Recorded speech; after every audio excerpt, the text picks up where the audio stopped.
ये कहानी भी सच्ची घटनाओं पर आधारित है, लेकिन इसके अंदर आपको बहुत सारी र्यूमर्स सुनने के लिए मिल जाएँगी, यानी कि अफ़वाहें।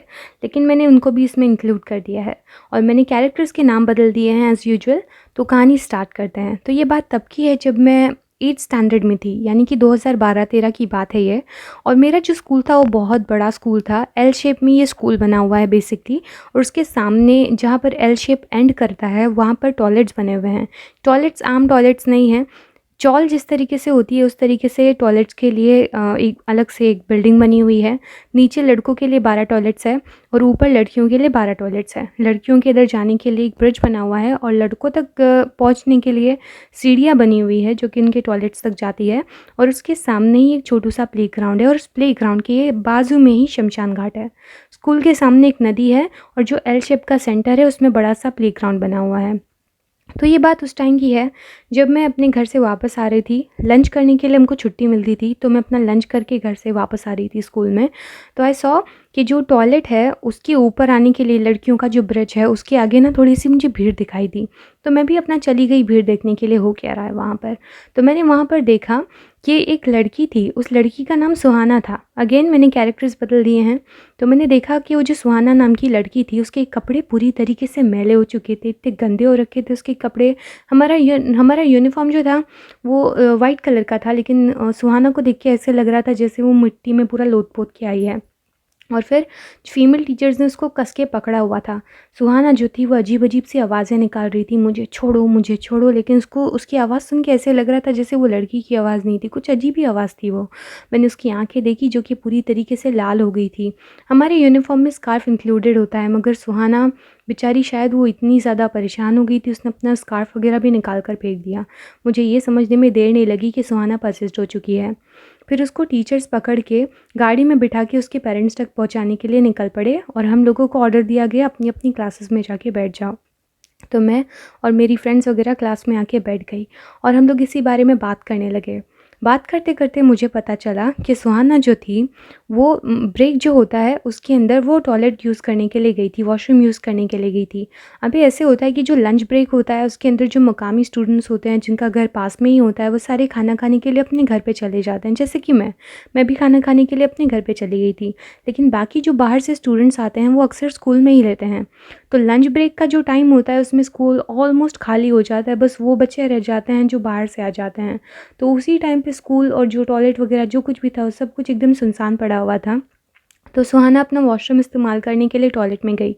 अभी वो टॉयलेट्स ऐसे थे कि वहाँ पर है ना रोशनी काफ़ी कम होती थी। आई मीन खिड़कियाँ छोटी-छोटी बनी हुई थी, लेकिन उसके बावजूद काफ़ी ज़्यादा अंधेरा रहता था वहाँ पर। और जो अक्सर लड़कियाँ थी वो शुरुआत के ही कुछ इस्तेमाल करती थी, क्योंकि अंदर के 12 टॉयलेट्स थे रो में।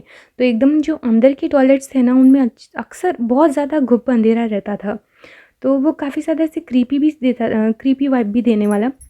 तो ऐसे पता चला कि सुहाना इस्तेमाल करने के लिए गई थी टॉयलेट। और फिर जब वो बाहर आई तो कुछ लड़कियों ने नोटिस किया कि उसकी हालत कुछ ठीक नहीं लग रही है। सुहाना जो थी वो कुछ बोल नहीं रही थी, बस वो ज़ोर-ज़ोर से घुर्रा रही थी। इस तरीके से ज़ोर-ज़ोर से साँसें ले रही थी। वो बाहर आई और लड़कियों ने उसको देखे, वो समझ गए यार इसके साथ में कुछ तो गड़बड़ है, क्योंकि वो बस ऐसी मुंडी उसने अपनी ऐसी टिल्ट की हुई थी और ऐसे बस वो चलते जा रही थी। अब तक उसके यूनिफ़ॉर्म पर कुछ भी नहीं हुआ था। फिर जैसे ही वो बाहर निकली, उसने झट से उन लड़कियों की तरफ ऐसे अपनी गर्दन मुड़ा घुमा करके देखी। लड़कियों ने भी नोटिस किया कि उसकी आँखें ना लाल हो गई थी, लेकिन लड़कियों ने डर के मारे कुछ भी नहीं बोला। वो दोनों लड़कियाँ अपना कोने में खड़ी हो गई और उसको डरते-डरते देख रही थी। सुहाना ने उन दोनों लड़कियों को तो कुछ भी नहीं किया, तो वो बस उनको बस गुस्से से घूरी और आगे बढ़ गई।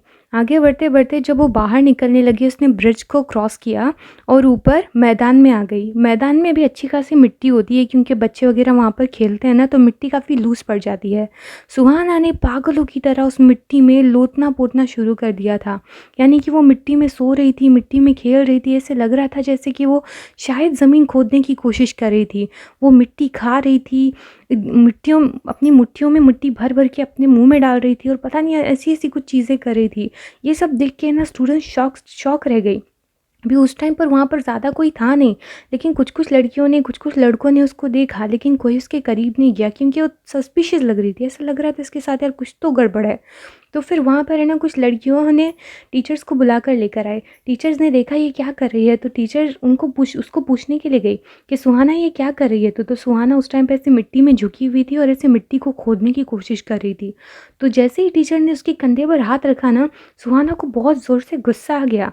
उसने उठकर टीचर का गला दबा लिया और ज़ोर-ज़ोर से दबाने लगी और ज़ोर-ज़ोर से गुर्राने लगी।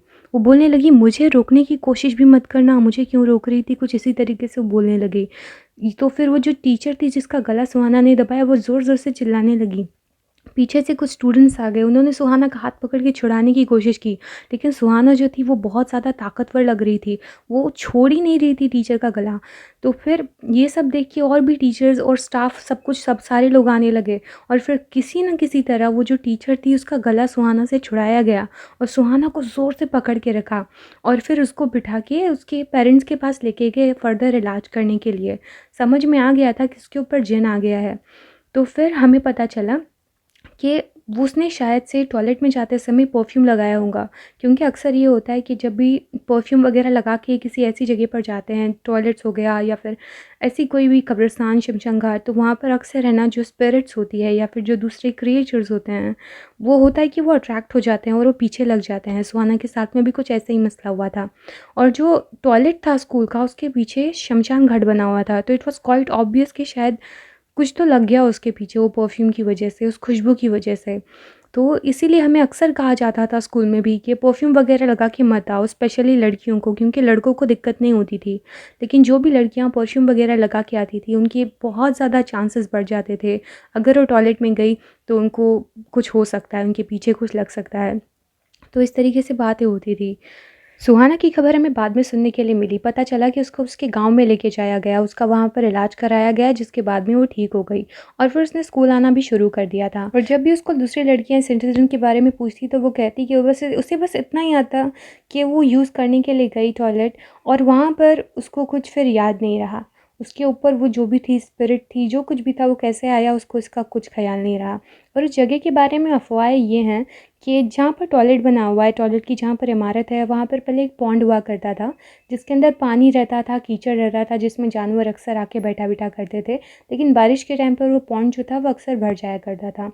तो एक साल, काफ़ी टाइम पुरानी बात है, एक आदमी था और उसकी एक बेटी थी, लेकिन वो बेटी खो गई थी, जिसकी वजह से वो आदमी जो था ना वो बहुत ज़्यादा परेशान रहा करता था। तो इसी परेशानी के चक्कर में एक बार उसने उसी पॉन्ड में वो गिर गया और उसकी जान चली गई। इस तरीके से उसकी वहाँ पर मौत हो गई। तो उसके बाद में ये माना जाता है कि वो जगह हॉन्टेड हो गई थी। इसके अलावा बाजू में शमशान घाट था, जहाँ पर अक्सर मुर्दों को लाकर जलाया जाता था और वो अभी भी एक्टिव है। तो ये भी कहा जाता है कि शायद उसकी वजह से भी कोई स्पिरिट वगैरह वहाँ पर घूमती फिरती रहती है, इसलिए इस वजह से वो जो जगह है वो हॉन्टेड है। लेकिन मोरओवर ये बात बहुत सारी जगहों पर सुनने मिलती है कि जो टॉयलेट्स होते हैं या फिर जो गंदी जगह होती है, वहाँ पर ये जो जिन वगैरह होते हैं वो ज़्यादा होते हैं। इसी वजह से हमेशा परफ्यूम लगा के कभी भी टॉयलेट्स में नहीं जाना चाहिए और हमेशा दुआ वगैरह पढ़ते रहनी चाहिए। तो जिसकी वजह से ये जो सारे क्रिएचर्स है, जो भी मखलूक है, उनका असर अक्सर बहुत हद तक कम हो जाता है। लेकिन कुछ-कुछ बच्चे होते हैं वो जो है थोड़ी-सी लापरवाही वगैरह बरत लेते हैं या फिर उन्हें पता नहीं होता, फिर उसकी वजह से उन सबको ये सारी सीक्वेंसेस का सामना करना पड़ता है। और इसके अलावा ये भी मशहूर है कि जो नदी है, उस नदी में है ना पानी जो है वो मीठा पानी है और ये बात मशहूर है कि हर साल वो नदी किसी न किसी को अपने अंदर समा ही लेती है, किसी न किसी की जान ले ही लेती है। और इसकी वजह कहा जाता है कि नदी के अंदर 7 कुएँ बने हुए हैं। 7 कुएँ बने हुए हैं जो कि किसी को भी, जो अगर नहाने के लिए आया या फिर कुछ मछली वग़ैरह पकड़ रहा है, तो ये जो 7 कुएँ हैं, वो उस पर्टिकुलर पर्सन को, किसी भी इंसान को खींच लेते हैं अपने अंदर और फिर उसको मार कर ही छोड़ते हैं। वेल, ये तो एक पूरी तरीके से र्यूमर है, लेकिन इस इलाके के बारे में ये बात मशहूर थी तो मैंने बस बता दिया। वेल, आप क्या सोचते हो इन सब के बारे में? कमेंट करके बता सकते हो। आपको ये कहानी कैसी लगी ये भी मुझे बता सकते हो और मैं मिलती हूँ आपसे अगली वीडियो में। तब तक के लिए अपना ध्यान रखिए।